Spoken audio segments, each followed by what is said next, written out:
গ্যাসও উৎপাদন হবে, বিদ্যুৎও উৎপাদন হবে, আমরা সারও পাবো এখান থেকে। এবং ইতিমধ্যে এই ব্যাপারে আমরা কোরিয়ান একটা কোম্পানির সাথে আমাদের কথাবার্তা হচ্ছে, এগ্রিমেন্ট হচ্ছে। ইনশাল্লাহ হয়ে গেলে আমরা 2026 থেকেই এই প্রকল্পটা আমরা শুরু করতে পারবো।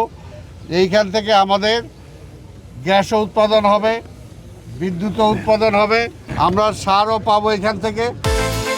বিকাশ পেমেন্টে 10,000 টাকার বেশি অফার, শপিং চলছে তো।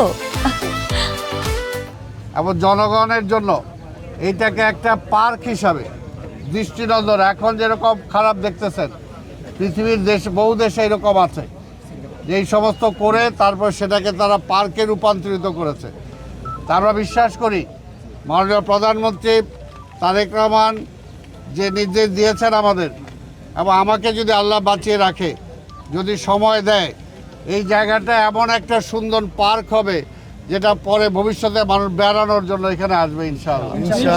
আমি এর জন্য সাময়িক যে আপনাদের অসুবিধা হচ্ছে এলাকার জনগণের, সেটার জন্য আমি আপনাদের কাছে ক্ষমা চাই, আপনাদের সহযোগিতা চাই, এবং কিছুটা সময় দেন যাতে আমরা এই কাজগুলো করতে পারি।